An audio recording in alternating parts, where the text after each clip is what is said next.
Recibamos al pastor Sugel Michelén con la plenaria certeza en lo que no se ve, la fe que persevera. Mis hermanos, como siempre, es un enorme placer estar aquí por no sé cuánta vez, ya yo perdí la cuenta. Pero como tengo 35 minutos y me gusta tenerme al itinerario, permítanme empezar inmediatamente haciéndoles una pregunta. El tema de la conferencia este año es Héroes de la Fe, y la pregunta es: cuando tú escuchas la palabra héroe, ¿qué es lo que suele venir a tu mente? Como yo no nací en un hogar cristiano, los héroes de mi niñez no eran Noé, ni Abraham, ni David. Mis héroes eran Batman, Superman, el zorro.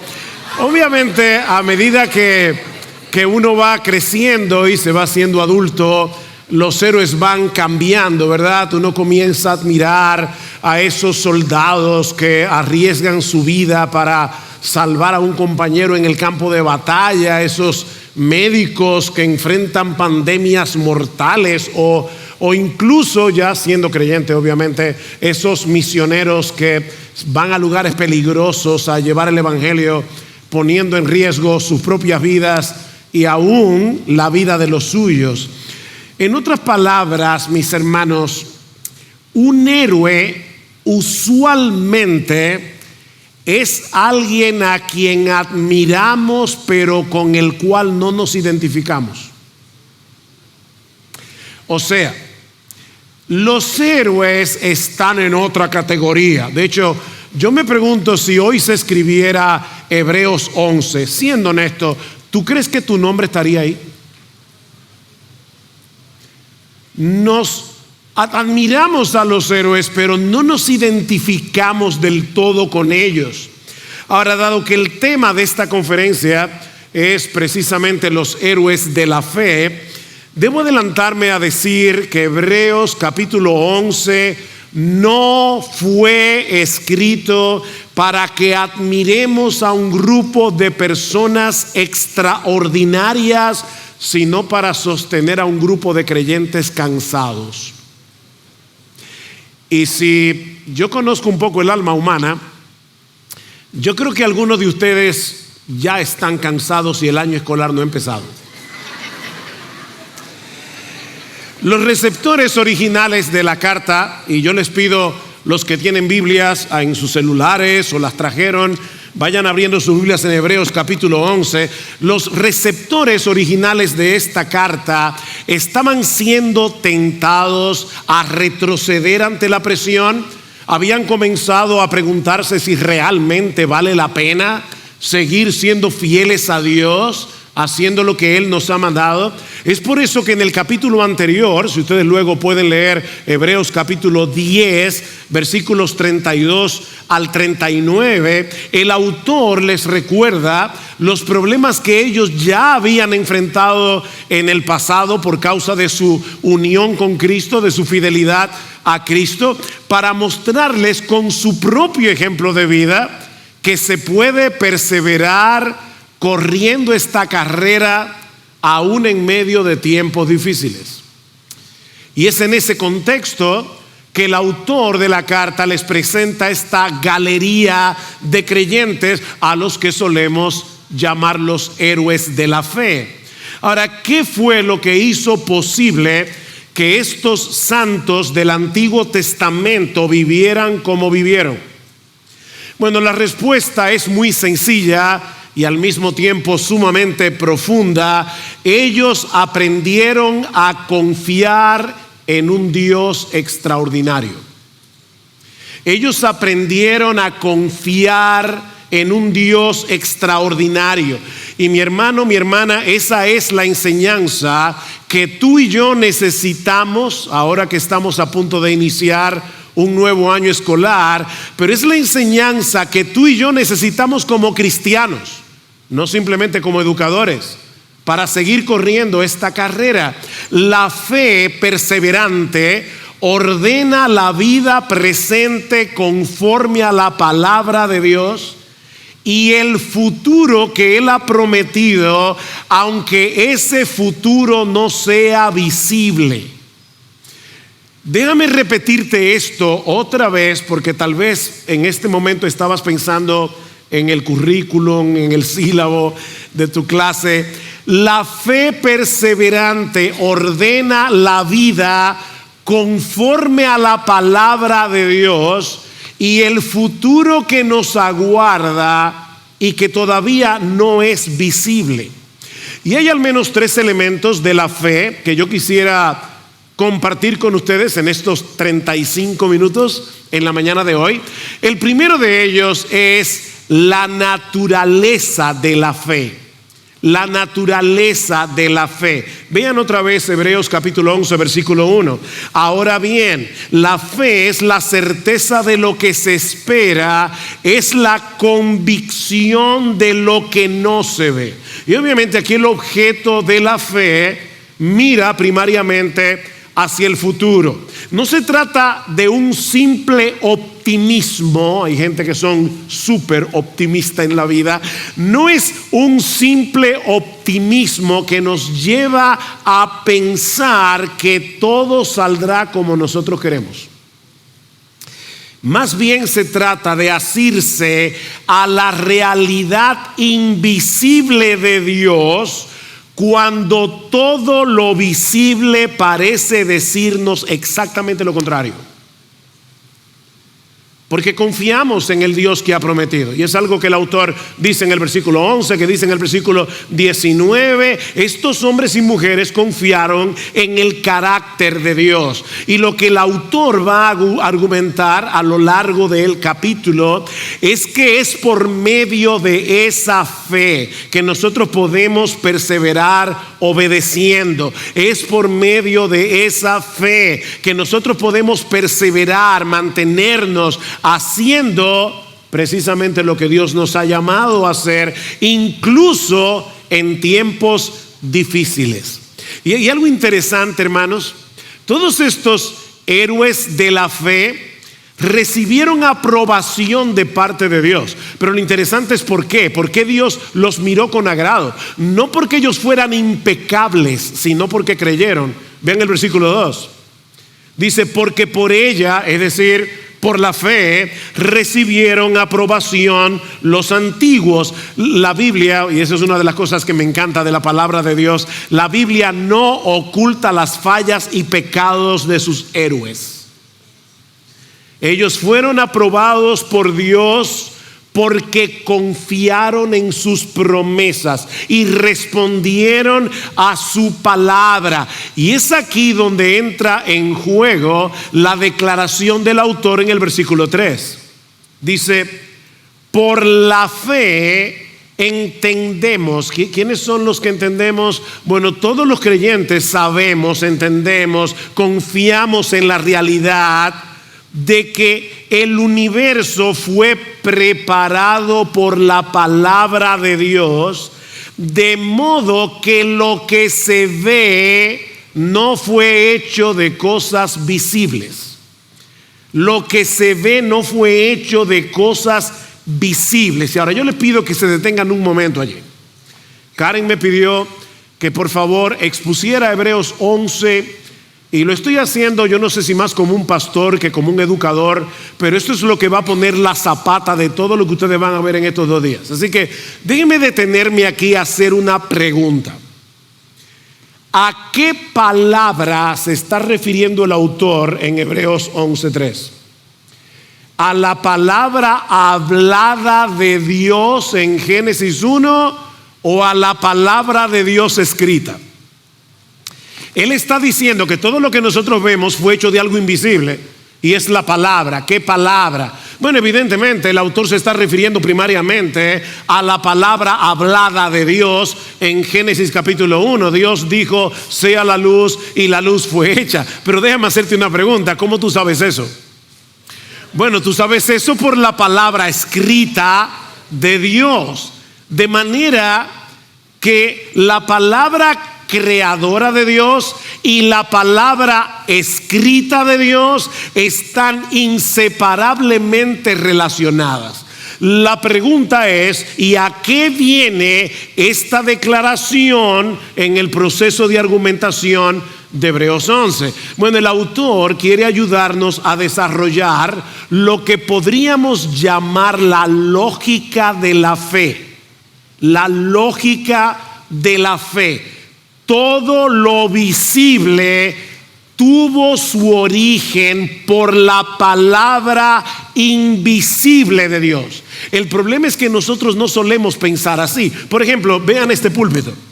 Este púlpito fue hecho de cosas que se ven o de cosas que no se ven.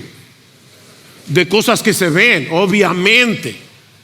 Cortaron un árbol, de allí sacaron la madera, algo que se ve. Ahora, los árboles existen originalmente porque Dios lo trajo a la existencia por medio de su palabra, porque Dios habló.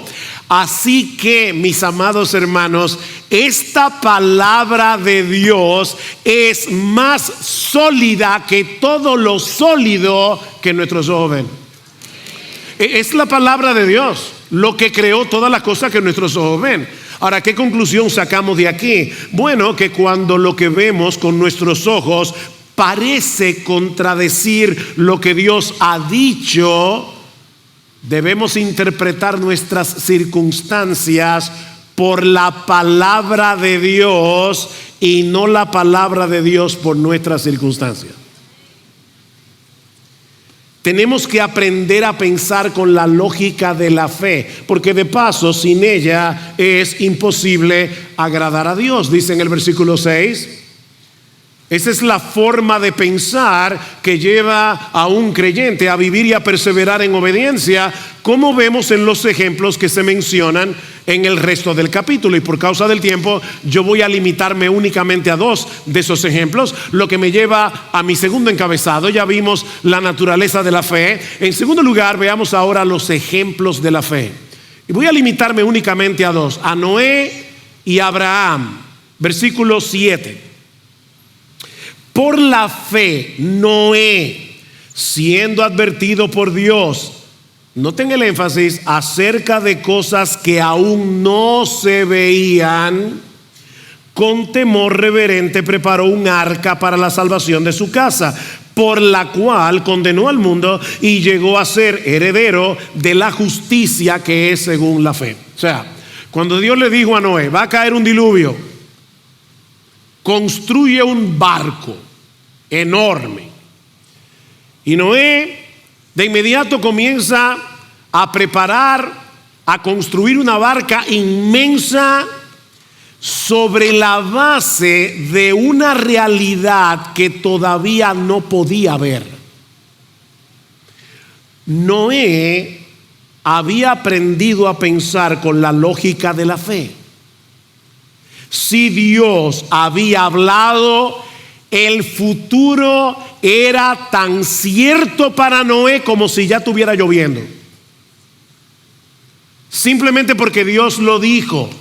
Y dice el autor de la carta que por medio de esa fe, Noé no solamente condenó al mundo, sino que fue hecho heredero de la justicia que viene por la fe. ¿Se dan cuenta? Noé no fue justificado, no fue declarado justo delante de Dios porque construyó un barco.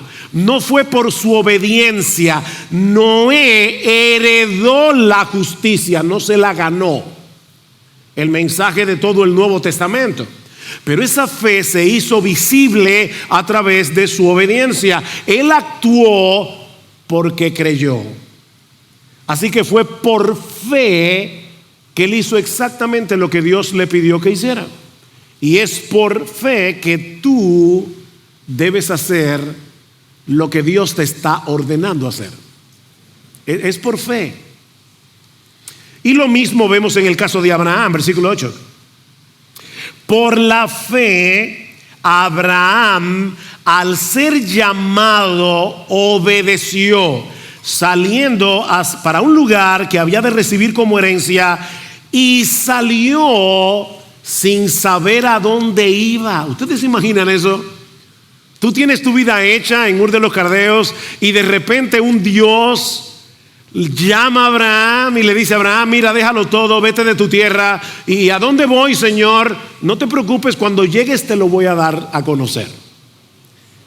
Abraham obedeció, salió con toda su familia sin tener la menor idea de hacia dónde Dios lo estaba dirigiendo. ¿Saben por qué? Porque él no tenía que ver para creer, él tenía que escuchar para confiar. No tenía que ver para creer, él solo tenía que escuchar. Y en el caso tuyo y mío, tú y yo necesitamos leer para creer. Ahora, déjenme hacerles una pregunta incómoda. ¿Todos estos héroes de la fe recibieron realmente lo que Dios les prometió? Ella dice rápidamente que no. ¿Y los demás? ¿Recibieron o no recibieron lo que Dios les prometió? Por fin pónganse de acuerdo. Sí. Ok, déjenme responder eso de una manera más precisa teológicamente. Sí, pero todavía no.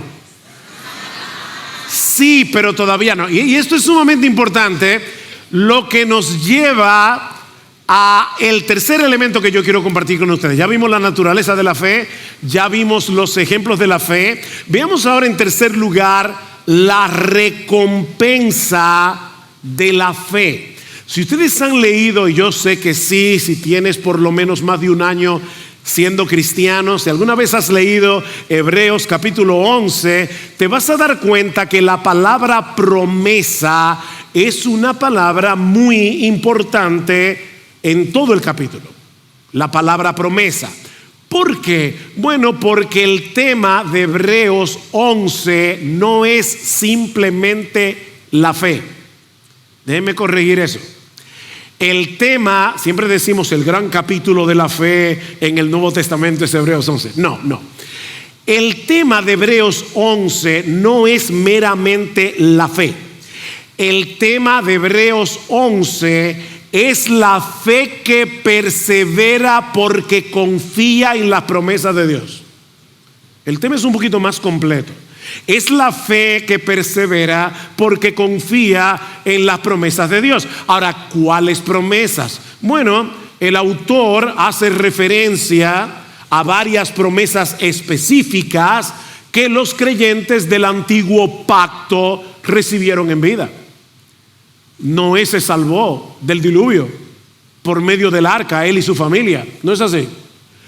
Abraham y Sara recibieron al hijo de la promesa a pesar de que ella era estéril y Abraham tenía casi 100 años. Ustedes se imaginan a Sara en el hospital de ginecología y vino a ver a la nieta que está dando a luz. No, ella vino a dar a luz. Ellos recibieron en vida lo que Dios les prometió. De hecho, dice en el versículo 33 de la carta a los Hebreos, Hebreos 11:33, dice, hablando de David, Samuel, etcétera, quienes por la fe conquistaron reino, hicieron justicia, obtuvieron promesas. ¿Ven? Ellos recibieron alguna de esas promesas, pero el autor se refiere también a la gran promesa que todavía se encuentra en el futuro. ¿Y cuál es esa promesa? Plena comunión con Dios en cuerpos glorificados y santificados en los cielos nuevos y en la tierra nueva. Vean lo que dice el versículo 13. Hebreos capítulo 11, versículo 13. Y hermanos, créanme, yo sé que ahora mismo tú puedes estar pensando, todo eso cómo me ayuda como educador. Te lo digo en un momento, pero déjame leerte Hebreos capítulo 11, versículo 13. Todos estos murieron por la fe sin haber recibido las promesas, pero habiéndolas vistas desde lejos y aceptado con gusto, confesando que eran extranjeros y peregrinos sobre la tierra. Porque lo que dicen tales cosas claramente dan a entender que buscan una patria. una patria propia, porque si en verdad hubieran estado pensando en aquella patria de donde salieron, habrían tenido oportunidad de regresar, pero en realidad anhelan una patria mejor, es decir, la celestial. Ven, cielos nuevos, tierra nueva, por lo cual Dios no se avergüenza de ser llamado Dios de ellos, porque les ha preparado una ciudad. Ahora, este punto es extremadamente importante. Mis hermanos, la fe verdadera nos mueve a llevar delante de Dios en oración peticiones concretas, confiando en que Él escucha y responde conforme a su sabiduría. Pero al mismo tiempo, la fe nos mueve a seguir perseverando en obediencia mientras aguardamos la promesa de disfrutar de la presencia misma de Dios en cuerpos glorificados.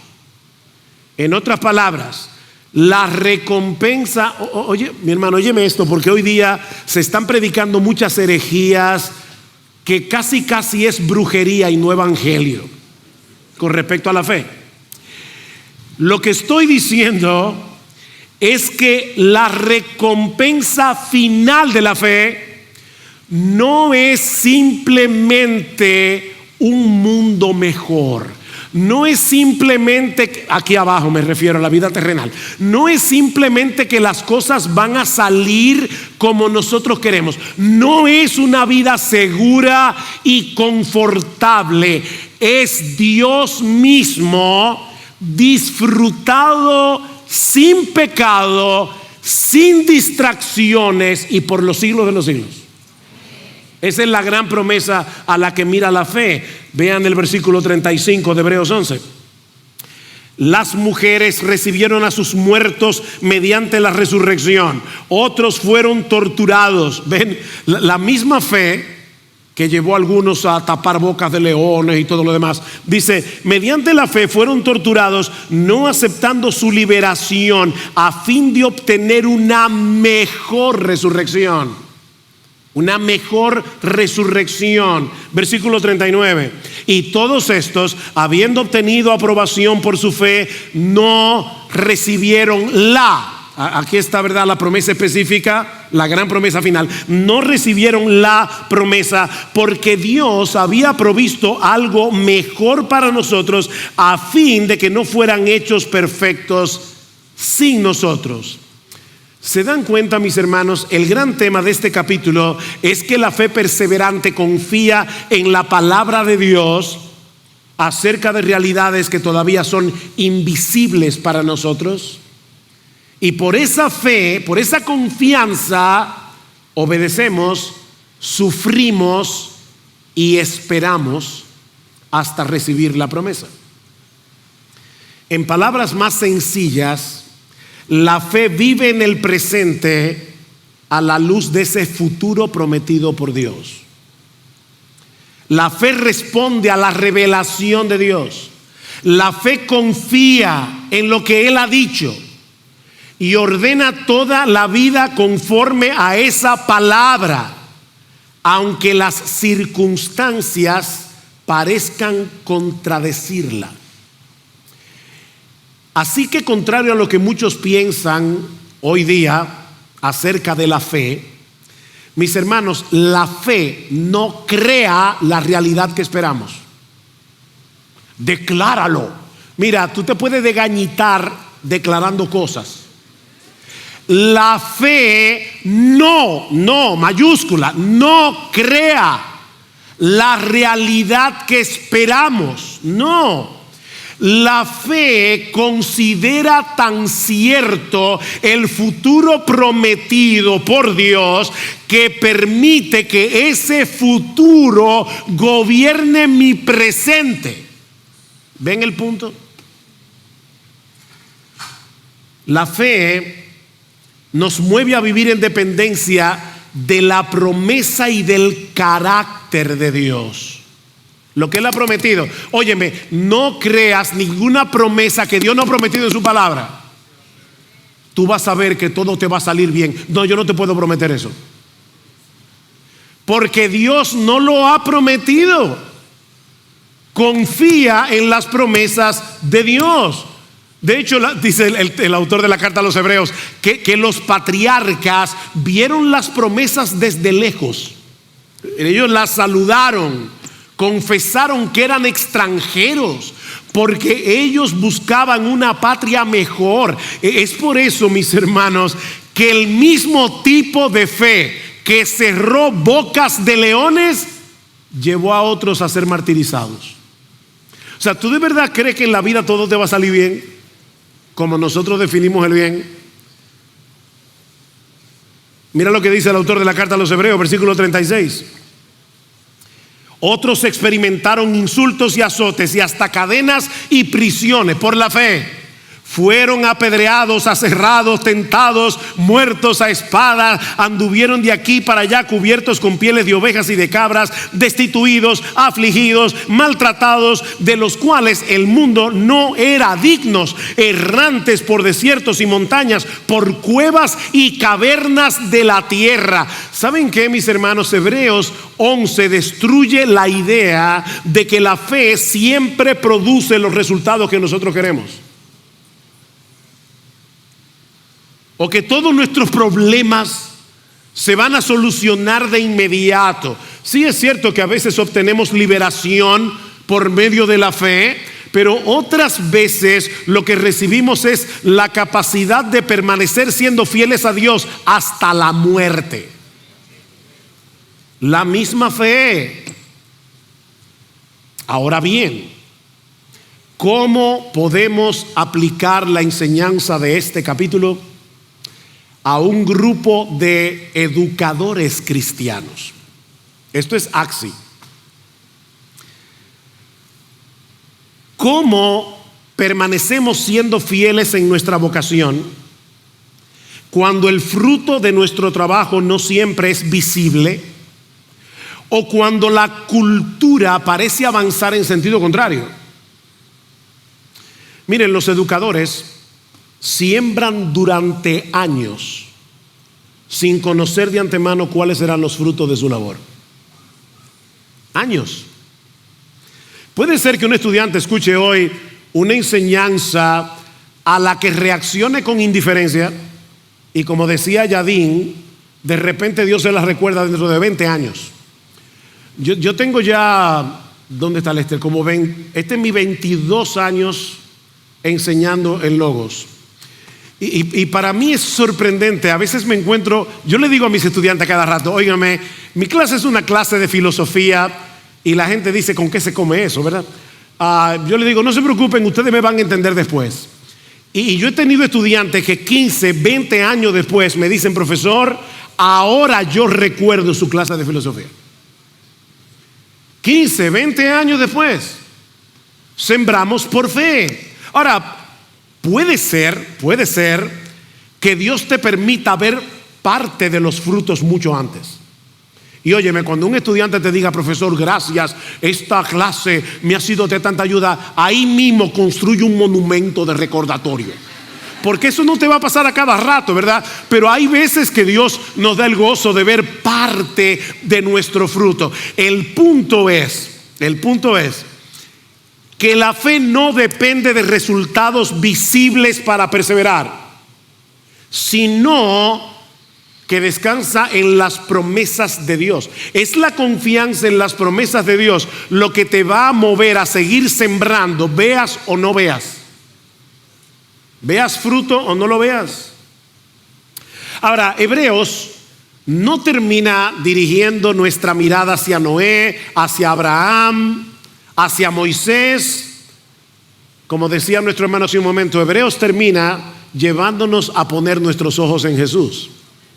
Y esto es muy importante. Si lees la carta completa te vas a dar cuenta que el autor quiere hacer dos cosas. Por un lado, movernos a poner nuestros ojos en Jesús como el Salvador, el sumo sacerdote, el mediador, pero también él quiere poner a Jesús como nuestro ejemplo supremo. Las dos cosas. Todos los hombres y mujeres de Hebreos 11 vivieron por la fe. Pero ¿qué dice el autor de la carta a los Hebreos en Hebreos 2 acerca de Cristo? Que Él es el autor y el consumador de nuestra fe. En otras palabras, Cristo es el origen, Cristo es el sustentador y Cristo es la meta de la fe. Así que a final de cuentas, nuestra esperanza, óyeme bien mi hermano, nuestra esperanza no descansa en la calidad de nuestra fe, sino en el Cristo en quien nuestra fe confía. Porque a veces uno dice, yo me siento tan débil en mi fe. Fortalécete en tu fe, pero gracias al Señor que esto no depende de la calidad de nuestra fe, depende del Cristo en el que yo confío. Es gracias a su obra que podemos creer y es gracias a su gracia que Él nos sostiene en fe hasta el final. Y como decía hace un momento, no olvides que Cristo también nos dejó un ejemplo supremo, incluso de maestro. ¿O no es así? Él formó discípulos que muchas veces no comprendieron sus palabras, no lo entendieron, y sin embargo Cristo nunca dejó de amarlos. Soportó la cruz por el gozo puesto delante de Él, dice el autor de Hebreos, y ahora está sentado a la diestra del Padre. Así que Él no es únicamente el ejemplo supremo de un maestro fiel. Recuerda, lo que el autor de la carta a los Hebreos nos está diciendo es que Jesús es nuestro Salvador, nuestro mediador, nuestro sumo sacerdote que intercede por nosotros cuando estamos en debilidad. Nos perdona cuando enseñamos motivados por el orgullo. Y no me digas que nunca lo has hecho. Nos perdona cuando buscamos la aprobación de los hombres más que la aprobación de Dios. Nos perdona con paciencia cuando convertimos nuestra vocación como educadores en nuestra identidad funcional. Óyeme mi hermano, tú no eres primariamente educador, tú eres cristiano, seguidor de Jesucristo. Así que cuando lleguen los días de cansancio, porque van a llegar, y yo les decía que algunos de ustedes ya están cansados, no permitas que los resultados visibles sean el motor de tu fidelidad. Mira a Cristo y descansa en sus promesas. Si Dios te concede ver fruto, recíbelo con gratitud y dale gracias. Si decide que parte de esa cosecha madure muchos años después, mi hermano, sigue sembrando con la misma confianza, porque ninguna palabra enseñada por fidelidad a Cristo, ninguna oración hecha por un estudiante, ningún acto de amor realizado en su nombre jamás será en vano. El Dios que llamó a Noé, el Dios que sostuvo a Abraham, el Dios que perfeccionó la fe de todos los creyentes de Hebreos 11, es el mismo que está sosteniendo hoy tu fe. Ahora recuerda, somos tú y yo los que tenemos la responsabilidad de mantenernos creyendo. Hebreos 10:35. Somos tú y yo los que tenemos la responsabilidad de seguir corriendo con los ojos puestos en Jesús. Hebreos 12:1 y 2. La fidelidad de Dios no es una excusa para nuestra pasividad. No. Es el fundamento de nuestra perseverancia. Así que mi hermano, mi hermana, persevera creyendo en las promesas de Dios. Mientras continúas enseñando con fidelidad, sembrando la verdad con paciencia y sobre todo manteniendo siempre los ojos puestos en Jesús. Porque el Dios que promete es también el Dios que sostiene a su pueblo hasta que cumpla todas sus promesas. Y que a Él sea toda la gloria por los siglos de los siglos. Amén.